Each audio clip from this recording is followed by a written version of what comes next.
Greetings and welcome to the first NCA Fire of Liberty podcast. In a minute, we'll talk a little bit more about where that came from and what that means.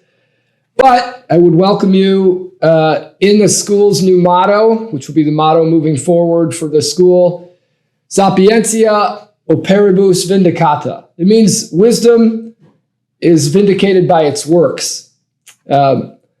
During the first podcast, what I really hope to accomplish is to discuss the history of the liberal arts, the traditional liberal arts, the traditional education. This is the education that has been traditionally given to human beings over the course of the last 2,500 years, and is the education that is proper to man's human nature. And so it's important for us, I think, as we're trying to recover it here at NCA, for all of us who are accompanying us on this journey and who are here at NCA and who want to be here at NCA, to have an understanding of what it is, where it came from, its origin, why we do it, what it means, the philosophy and all of those things, the pedagogy. And so I want to kind of begin in these first few podcasts by addressing all of those things. At the beginning, it'll just sort of be me addressing those things, the history, the philosophy, the pedagogy.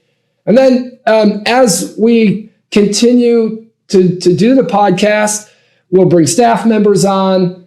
We will discuss their lives. You get to know them a little bit. And then we'll also talk about some of the disciplines and the curriculum, things they teach, the importance of them. A lot of the things I'm about to talk about over the next few episodes in terms of history, pedagogy, philosophy will become more sort of practically evident as we talk to teachers, explore the curriculum that we've received from Hillsdale.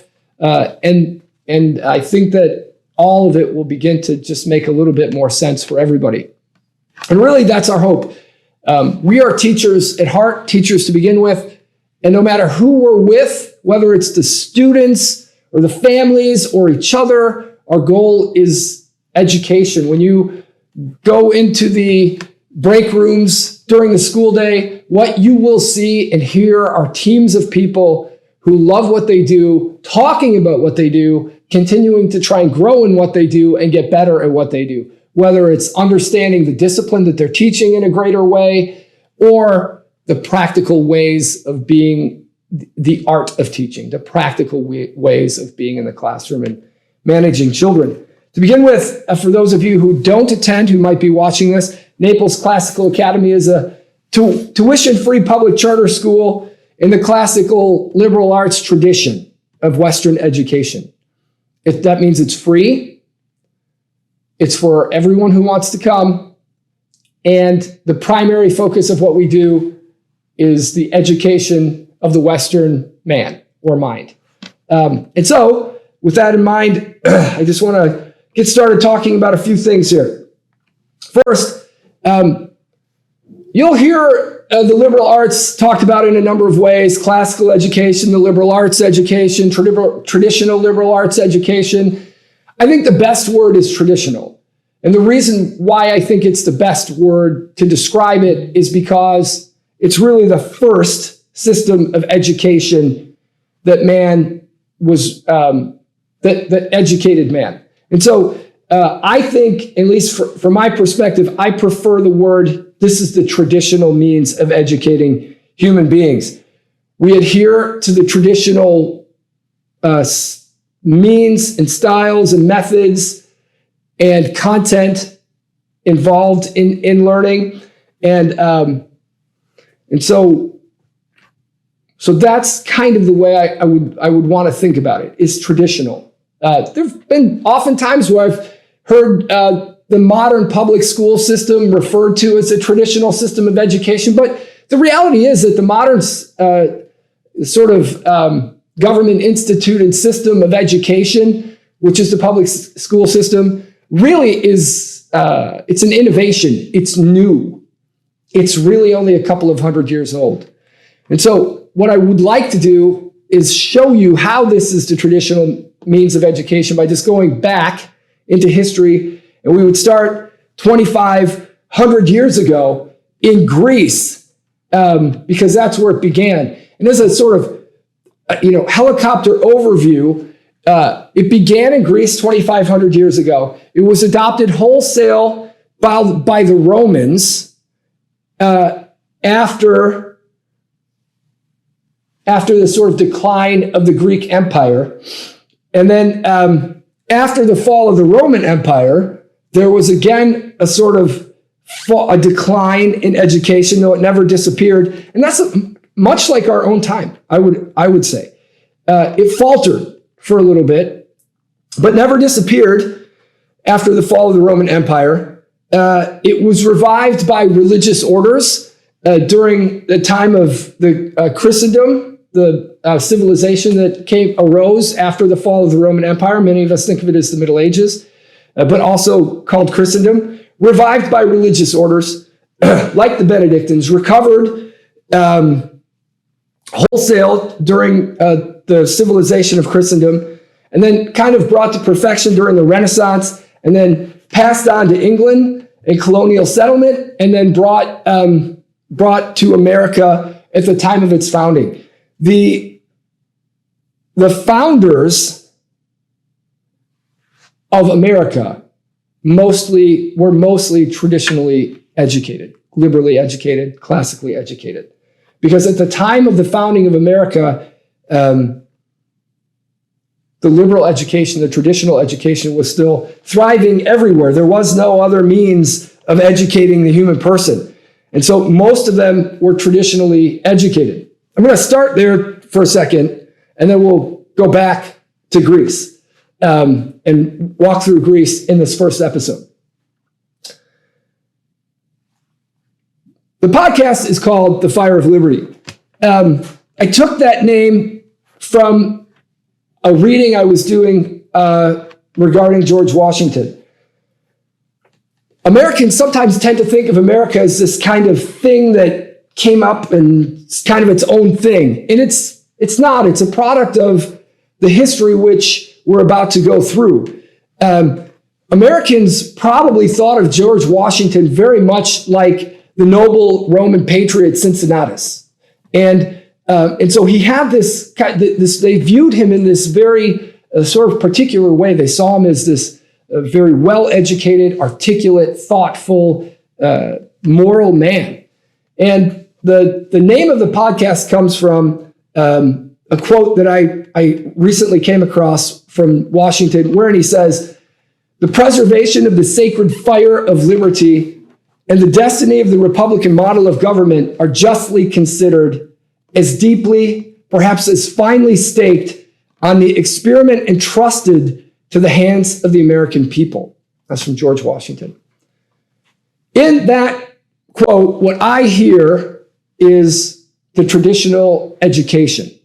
The sacred fire of liberty isn't just my individual liberty, but it is my individual liberty, freedom, my use of my own human freedom, not just for my own human good, but for the good of society, the society that I live in, for my country, right? For my family, for myself, for my family, for my country, right?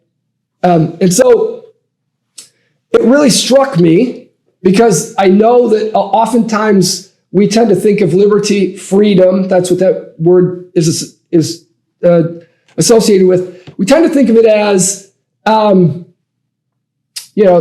the ability to do what I want to, when I want to whom I want to, without consequence. And that really isn't the way the founders understood it.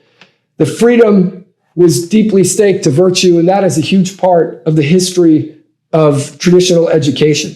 So the aim here in the first few episodes is to try to show that where we are today, the founding of America was not disconnected from traditional education, and that it is through a traditional education and a discovery of the true sense of liberty and not just building man, ourselves individually, but society, that we will have this renewal. So let's begin with the Greeks.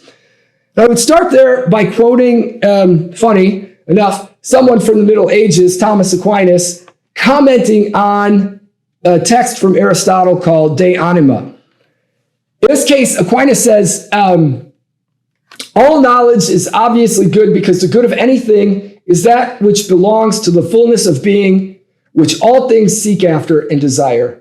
And man, as man, reaches fullness of being through knowledge. Okay, this is Aquinas commenting on a text from Aristotle, De Anima, which means on the soul. The ancients believed that knowledge was natural to man. The pursuit of knowledge, the pursuit of truth was part of man's human nature. And the result of that is that it's really a part of our natural end. The desire for truth, the desire to know true things is part of man's natural end. And the discovery of that really is the thing, and the discovery and continued pursuit of it is the thing that brings about man's human flourishing, not just individually, but in his family and in society. And that means it's a necessary pursuit. And the reality is that the ancients believed that it was necessary because it was part of man's nature for him to order things rightly. That means to pursue the superior things above all other things. That doesn't order them well, superior to inferior. There are things that we should know that are going to help us become great men and women, and those things should be first. We should align those in our pursuits as the greatest or the highest things. And so we would say that where does that learning begin? It begins very naturally in the family. And I would say that the Greeks believe that too. When you read Plato's Republic, he says in the Republic, and this is an important quote, I think, for all times and for every civilization throughout the course of history to hold on to and to remember. There are so many in the Republic. If you have never read the Republic, you have to read the Republic. It's such a great commentary on man and his place in society. But Plato says, by maintaining a sound system of education and upbringing, you produce citizens of good character. And citizens of sound character, with the advantage of a good education, produce in turn children better than themselves and better able to produce still better children in their turn. That's from Plato in the Republic. So, what's the point? Education and the family are intrinsically linked to each other. This is a Greek idea. This is a 2,500-year-old idea.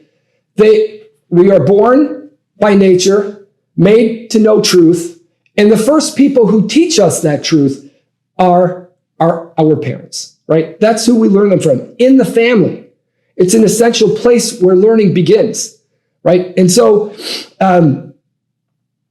it's necessary for the good of society for families and children and humanity to be ordered to the pursuit of knowledge and truth. And that's a part of good citizenship and a unified, peaceful society. That's really the point of Plato here. I think we can see, just briefly touch on this, parents are the first, really by nature, the first educators of their children. That should be self-evident. I shouldn't have to say it, but I'm going to do it. Right? They come out of the womb. They're curious. They're exploring. They're in your cupboards, pulling all your pots and pans out and your Tupperware and throwing them all over everything, trying to figure out what they are. They don't know how to speak the language. Who do they learn the language from? You, long before they come to NCA, and we teach them the phonograms and how to read and write and all of those things. They've already have a command of the language, and that's because they've learned it from you. They're using $10 words correctly and in big sentences, many of them, even if they can't write them, because they've learned them from you, from the parents, right? That's an essential part. It's an essential part for us to understand the nature of education is linked to the family. We understand that here. It's a huge part of what we do. It's been a part of the historical understanding of education for most of history.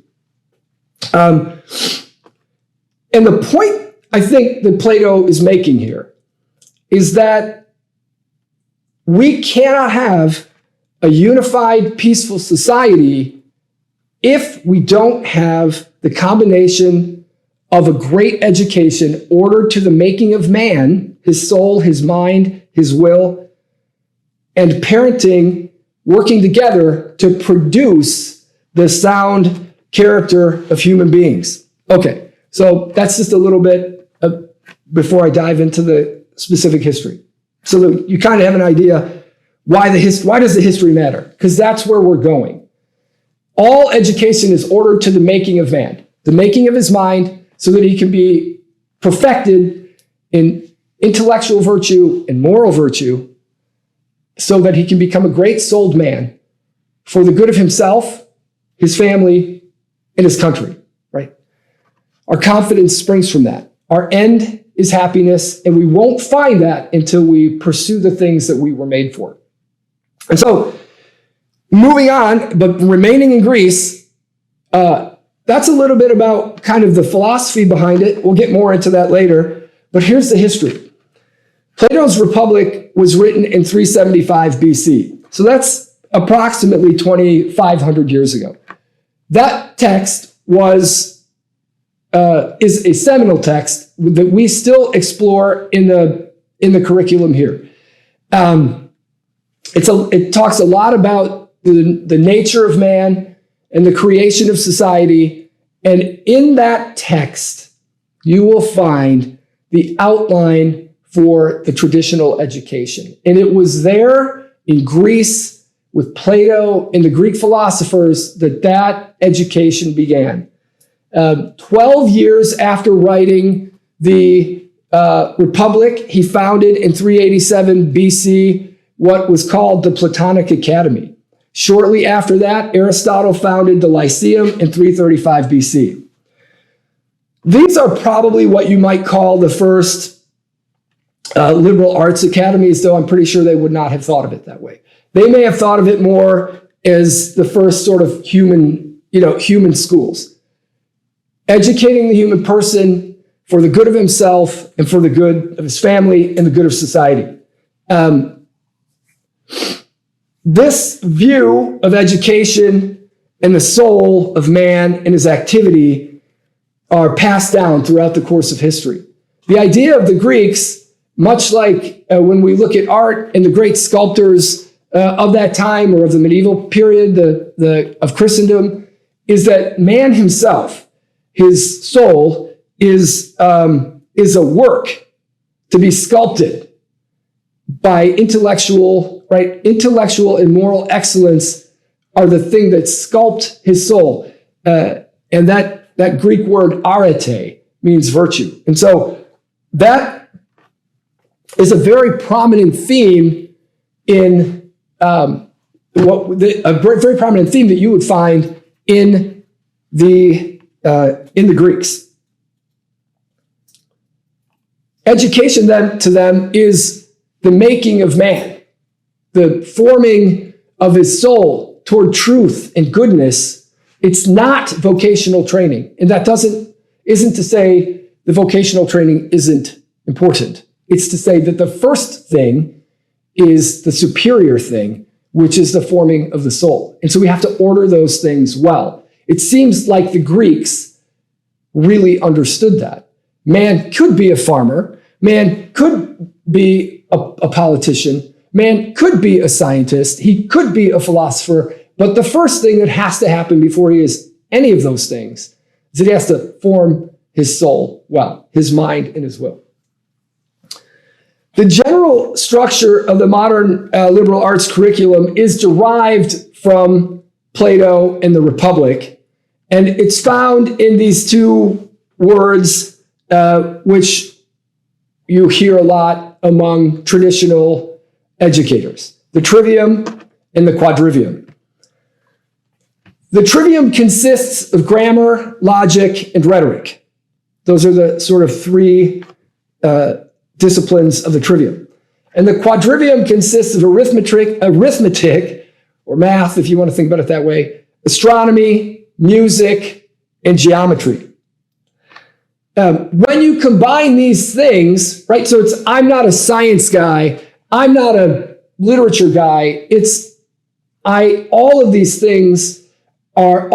disciplines are important to my human formation and my human happiness. They tell me truth about the universe as I can know it, and the more I know about that, the more I understand myself, and the happier I can be.